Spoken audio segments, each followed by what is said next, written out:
What are some of the unique issues that are affecting LGBTQ plus people that are in the asylum process right now? It probably would help if I just clarify some of the terms to start with. So if you're seeking asylum, you're basically asking for permission to stay in a country and to be protected from being sent back to where you're being persecuted. And as many of your listeners will know, there's a lot of persecution against LGBTQI plus people around the world, including the fact that in around 70 countries, same-sex relations are criminalized. So if you're an LGBTQI plus person in this country and you've applied for asylum, you have to prove that you face persecution in your country of origin. And in the case of LGBTQI plus people, that means having to prove that you are LGBTQI plus. And just imagine how hard that must be, even if you're straight or you're cisgender, just having to prove to a complete stranger who holds the decision about your future life in their hands that you are in fact gay or a trans woman, for example. And that's hard enough getting into a nightclub, for example, to just bring it back to like my world and people listening. Like, you know, we always hear these stories of lesbians being turned away from gay nightclubs because they can't prove that they're a lesbian without kissing someone. It's just so wrong. And that's also happening in the immigration system. Yeah, and obviously the stakes are incredibly high. And added to that, you know, many of the people that we work with at Rainbow Migration have spent their entire lives hiding the fact that they're a lesbian, for example, because it's not safe. You know, if you're from a society where it's taboo to talk about any form of relationship at all, how on earth are you ever going to be really open about the fact that you're a lesbian or you're bisexual, for example? And then suddenly you come to this country and you apply to stay to keep you safe because possibly in a country of origin someone wants to kill you. And they say, well, okay, but first of all, prove that to us. Prove that you're a lesbian and prove that there's a risk to you in your country of origin. And how do people do that? That's the $1 million question. And it's the one thing we get asked the most is how do I prove that I am LGBTQIA+. And there's no one answer because it really depends on each individual. So for some people, it might be about the relationships you've had. It might be about your emotions. For some people, it can, you know, you might be able to prove it because you've read a lot of lesbian literature, as happened in the case of one of our service users. So she had her library record to show the kind of reading that she'd been doing. Other people may have attended events such as Pride or gay clubs, for example. Or other people, if they've just spoken to a close friend about it, or in our case, to some of our staff, then someone, if they know them well enough, can write a letter or go to court to say, look, I believe that James is gay, for example, because we've spoken about it at length. He's told me about his relationships and his hopes about the future, for example. And also, I guess if you're in those places, you're maybe not safe either if you're LGBT or another minority, because you're surrounded by other people and you don't know what their beliefs or vibes are. Absolutely. It's really dangerous for LGBTQI plus people. You know, we are working with people who have fled persecution because they're LGBTQI plus, you know, and we're talking about persecution as in not just violence that the state or the government can inflict upon you, such as the death penalty in Iran, which is where my parents are from. It can also be violence at the hands of community members. And so in this country, people are being put in an environment which is very reminiscent of that. If you're living in a hotel where where people around you are openly homophobic, biphobic or transphobic, you're going to be incredibly scared. We work with trans women who've been in hotels for more than 12 months and they're too afraid to leave their hotel room, for example. So we're really campaigning hard to try to put an end to this and try to make sure that, you know, if you're seeking asylum in this country and you're LGBTQI+, especially, you need to have somewhere safe to live, somewhere to overcome your trauma and not somewhere that's just going to remind you of all the horrors that you've just fled. What is going on with this stop the boats thing? Because I think surely anyone can see that's not going to work. You can't do that. You can't police the water in that way. And people want to come here and seek asylum, and the more difficult they make it with not allowing that to be something that can happen properly, the more this sort of stuff will happen, surely. That's exactly it. The harder you make it for people to reach a place of safety, the more risky and dangerous routes they will take.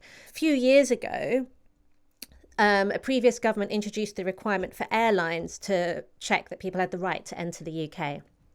So that meant it was more difficult for people to come here by plane. People then were coming through the Channel Tunnel, for example, and as they strengthened security there, you had more people who ended up taking other routes. So the reason that people are taking boats is because all other options are being closed down to them. And if you try to stop this, all that will happen is people will be forced into more dangerous routes. The fact is that there is no visa for claiming asylum. So you can't just, for example, if you're a gay man in Uganda, trying to flee this horrendous law that has been passed in that country against LGBTQI plus people, you can't just get a visa to come to the UK to be safe here. And the UK is the former colonial power. So the only way to get into this country, if you need safety, is through an alternative route, which is going to be very dangerous. And really what this government should be doing is opening up safe routes so people can come here safely rather than punishing people who have no other choice. Where's Rwanda come from? Like, it just feels like they've just got a pin on a map and gone, that'll do. Do you know what I mean? What's the thought behind Rwanda as opposed to anywhere else? Well, this government has tried negotiating with a few countries, and quite a few said flat out no, which I'm quite pleased to hear about. I can't comment on why the Rwandan government has agreed to do this, but what the deal essentially entails is trading in humans. They're paying the Rwandan government to take people seeking asylum. And this means taking people who, for example, have fled Afghanistan, people who speak English, people who've got friends and family in this country. And, they want to stay here. We need to welcome people to this country, but instead this government wants to send them thousands of miles away. It's also not like humanity aside, right? It's not efficient, is it? No, this deal is costing thousands upon thousands of pounds, and it's completely unnecessary, and and it won't be effective either. This government is doing this in its own words to act as a deterrent, but really what it is it's a punishment of vulnerable people. And its own documents produced by the government says they haven't found any evidence that deterrent measures work. The fact is they don't. They stopped giving out indefinite leave to remain, which was the permission to stay for life that my father received. They stopped giving people the right to work. They decided that they would have no choice about where to live. All of this was done in the name of stopping people coming to this country, but people still come because ultimately that drive to reach somewhere safe where you can rebuild your future is far stronger than anything you can do to try to stop people coming here when they're faced with torture and death. We were talking about the detention centres, and correct me if I'm wrong, but it does sound as though they're actually worse than prison in many ways, and probably the people in those places don't have the same rights that prisoners probably have. Would you say that's correct? Is it worse? Immigration detention is extremely bad because there's no due process for how you go in. It's basically the decision of the Home Office. And under this new law that the government has passed, you can't get bail for the first 28 days. So you can stay there for that long as a minimum. And on top of that, there's no knowing when you'll be released. And you can be redetained as well. So the processes are not really there to try to keep people safe. And there's not many safeguards in place once people are inside either to ensure that people are kept safe, both like in terms of their health and also in terms of safety from other people who are detained and also the staff as well. And is it a mixed in terms of sex, or do they look at things like gender or who people are, where they're from? Do they think about that at all, or are they just throwing people in because they're like, whatever? The immigration detention centres are separated for men and for women. There is a big problem when it comes to trans people who are detained, though, that they have been held in the wrong detention centre, and they have an absolutely awful experience when that happens. What happens if you say that you're trans at the border or wherever this is taking place? Do we take it at face value in the UK? Or in terms of applying for asylum, you have to prove that you're LGBTQI plus. Now, when it comes to immigration detention, the government does recognise that trans and intersex people are more at risk in detention centres. And if someone is detained but can kind of prove they're trans, and they might be released. But the difficulty arises when the government doesn't believe they're trans. Then even though the government recognises they can be at risk in detention, they will often find themselves detained for quite a long time. At Rainbow Migration, we're really campaigning for an end to all immigration detention, full stop. But in the meantime, we're campaigning for the government to at least end the detention of all LGBTQI plus people, and to put a time limit on detention as well, because one of the most damaging effects is the fact that people don't know when they're going to be released. How do you get in touch with people that are in detention centres? You said they don't have phones. How can you help people that are stuck in those awful places? We contact the detention centres on a regular basis to make sure that they put posters up about our services. We also run drop-ins at various detention centres.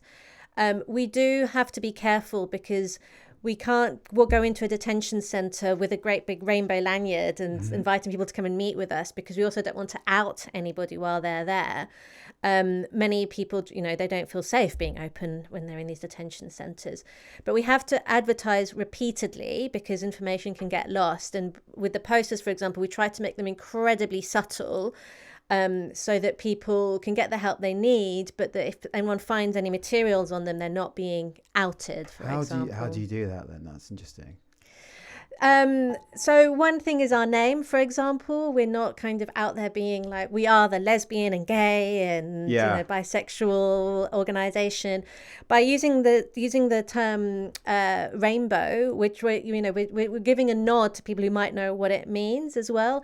And we might put an explanation on a poster, but there'll be a rip-off tab. But all that tab will say is, for example, just have the URL for the website or a phone number. It won't say anything more. So someone can just take that small piece of paper, but without identifying exactly what these contact details are for. Great.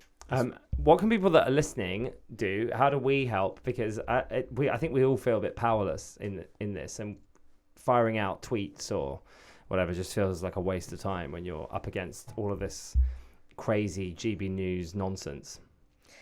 I think speaking publicly is incredibly important. So thank you for inviting me to be on your podcast today. The biggest challenge we have is that not enough people realize what's actually going on and how people, or some people in this country, are being treated. So I think it is really important to be vocal on social media and anywhere else that you can. And also to write to your MPs as well. You asked the question earlier about why is the government doing this? If the government heard from the majority of us that welcome refugees, then there's a very good chance they wouldn't be introducing laws and treating people the way that they do. Also, you can sign up for emails on our website. There's also campaign actions you can take there. You can sign up for our No Pride in Detention campaign. There's also a tool there that you can use to write to your MP. And you can follow us on socials as well. Rainbow Migration on Instagram, and I don't remember which one's which. Oh, my mind's gone. Okay, it's Rainbow Migration on Instagram and Facebook, or Rainbow Migrants on Twitter. I hope. Thumbs up. We've got a thumbs up from the Rainbow Migration PR department outside. Leila, thanks so much for joining us. Yeah, thank you for coming on and sharing all of that. Thank you for having me.